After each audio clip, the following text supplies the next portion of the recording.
So Sure, you need that structure, which is the party is along with its litmus test of who is going to be in there. Make sure that you're not too extreme, but also you need to have that little bit of spontaneity, a little bit of you know less structured ness, yeah, in order to allow it to not be too rigid, to push towards the other sides. In any society, yeah, there's always the two sides. There's always there's the conservative and the liberal sides. And, the conservatives are the ones that uh, generally uphold more of the hierarchy, and you have too much of that, and all of a sudden it grows too rigid, and maybe people are unable to advance too much, to advance enough through the different regions of the hierarchy.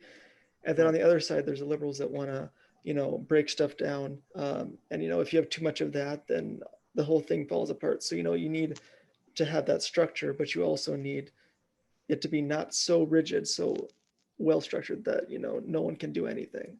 Yeah, exactly. And I think that's the idea of kind of a free society. I mean, what you're talking about to Both me, sides are necessary, basically. yeah. And I actually cover the idea of conservatives and left, right, whatever you want to call it, and centrist ideas in this when we talk about step 6 in the book, which is about uniting and how we do it effectively. This is characteristic of people. Some people to kind of revere the past. They're more traditionalists. They're slower to change. And then there's a group of people that are faster to change. They accept it. You know what I mean? They're ready to go. And that's what you're talking about. It's kind of this fight between the two. Um, and I think again, it comes down to this basic knowledge. If you know which type you are, you have to realize that neither side is always totally right.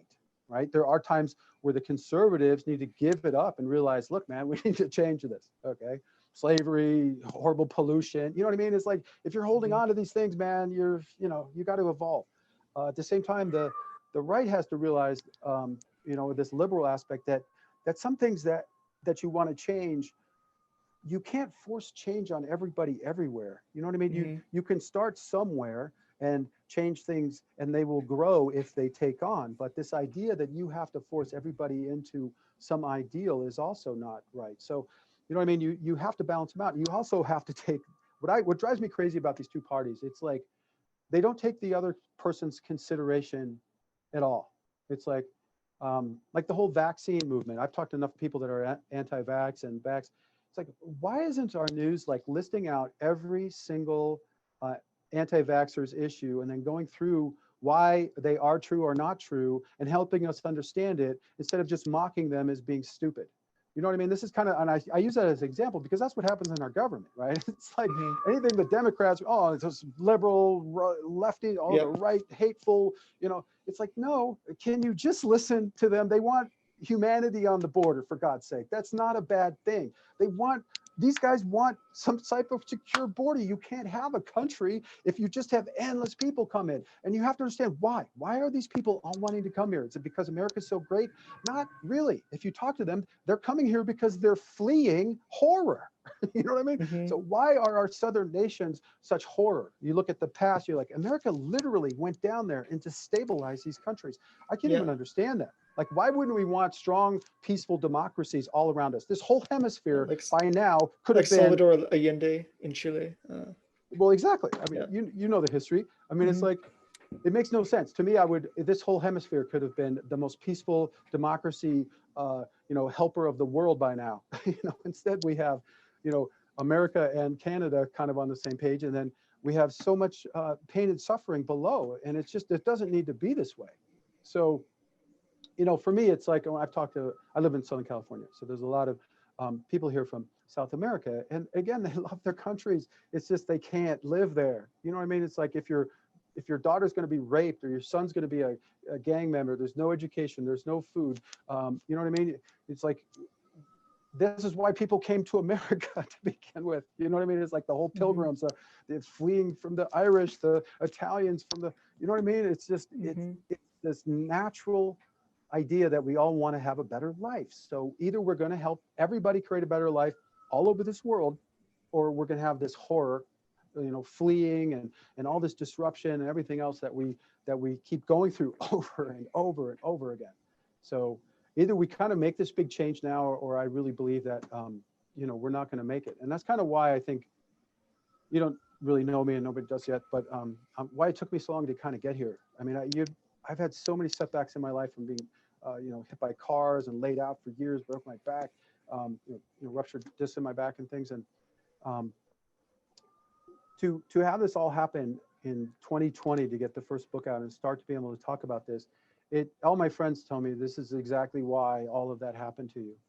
It's so that we can all kind of gather around some basic fundamental ideas of what it is to be human, and then implement these solutions. It doesn't have to be so horrible. We don't all have to hate and yell and scream. You know what I mean? It's like, Hmm. the basics are so easy. It's like, we need our water systems to work. Is that really so hard? You know what I mean? It's like Hmm. water, food, education, all the basics of life are what are the foundations of our civilization. Those things need to work. Our roads, you know what I mean? We need to dedicate our lives to that. Why are we even fighting like some of our government is? Oh, we should do away with the educational department. And really, you want your people not to have education? You know what I mean? Or just leave it up to Yeah. some wealthy person to decide what they learn? Anyway, Yeah. I you know think what I'm saying. I think going back to the way that we portray the other side, like with anti-vaxxers, instead of piecing apart the arguments and saying, well, this is why you're wrong here, we just mock people at the other side and go, oh, you're so stupid, we totally owned them, and but Yeah, we didn't really do anything. I think that's why people are more and more starting to flock to other media sources like podcasts and stuff like that, where instead of listening to very uh, structured people, that just have, they're reading off a teleprompter or something. They can listen yeah. to like Let's unscripted, talk about that. I would love long to talk about that. conversation, long form Yeah, conversations. Yeah. absolutely. I got to get used to being on a show, because I didn't mean to interrupt you there. Hmm. But the whole idea of our media being owned and run by a couple billionaires Hmm. is the problem. Um, Hmm. the way the One Movement Party are literally just the tip of the iceberg of this major plan that I've been shown. One of the facilities we need to create is the People's News, and it's kind of a democratization, I can't say, of our news, where you can look at the reporters and the stories separate, as separate things. The people that actually speak the news don't have to be the reporters, right? The people that are gathering the information and putting it in some type of form that we can use and have context, right? And have knowledge that aids us is what matters. I think our whole approach to news needs to change. It has changed now to just kind of program us into thinking a certain way, right? This idea of bringing out one point, making a point, and then having a bunch of people give you their opinions about it that are all slated in one direction is to Hmm. get you to think a certain way. It's a propaganda technique. Let's take experts and make you think like these experts because you think those people are important. Yeah. That is a horrible, that is not news, that is propaganda. So the idea of news, real news, is to give you full information in context that will help you make better Hmm. decisions and help you have a better life, right? It's like, what good is it just knowing that some horrible thing happened to this family? You ever say, oh, 5 people were horribly murdered in their houses, film at 11. It's like, wow, Hmm. how is that in any way helping me? You just injected horror into my mind, and just telling the story isn't helping anybody. Saying that there were 17 murders in our city due to gang violence in these 4 areas, and it's happening every day, and we keep tracking it and showing you where it is and who the families are, that could help. you Hmm. know the same idea with any of this. There's no context, there's no way to help. So it's like, I talk to this people all the time. How many stories have you heard about the wars we're in the last 10 years? We're at war right now. Do you Hmm. know anything that's Yeah. happening? It was. Anything? I think it was within the last couple of days. We just launched some missiles at Syria recently. Right. That's all you Was it hear. just But yesterday? I every think. day our Yeah. soldiers are We don't. out Yeah. there, You never hear and about that. I don't have any idea what they're doing, what they're going through, why they're even there still. I Hmm. mean, it's just like The this long forgotten thing. that What long about term climate stuff. change? Hmm. We only started talking about climate change since Biden became president. Why? Hmm. This is a story that people have been concerned about. It's in the news. I mean, people are having marches. Why are we talking about it? It's like, is the news just like, oh, whatever's happening, let's just sit around all day and just talk about that? Or are Hmm. they out there to help us understand the biggest issues of the world and bring it to us, whether there's a march or not? You know what I mean? It's like, That's what gets me about this news. Again, it's so corrupted. So what we need to do is have more of a democracy type news where I'd like to see it to where, like, if you wanted to be a newscaster and you wanted to talk about sports, you want to talk about Sure. social issues, we could have really good reporter writer people that create all the content. Like, here's the story that's happening in Syria today, right? And you and Joe and Sally and Joan, you know what I mean, can take this and give the information. You can do it with your own little style, as long as it holds to the facts and it's complete. And then we can take feedback from the people. What do you guys want to know about? You know what I mean? And then you get a million people are like, I want to know about, and like I said, I want to know. I think there should be like different types of segments. Like, you have a half-hour brief of all the biggest happenings in the world. And this is like a rundown of today's stories about, equality, environmental, justice, whatever. You know what I mean? You have these 10 things you always go through every day because this is a recurring theme that people want to hear about. And then you have, like I said, everybody can read it. You can have your podcast. We'll link to all the great people, and you get more likes and likes and likes, and you get shown more and more and more. You know what I mean? It's like, then it's not,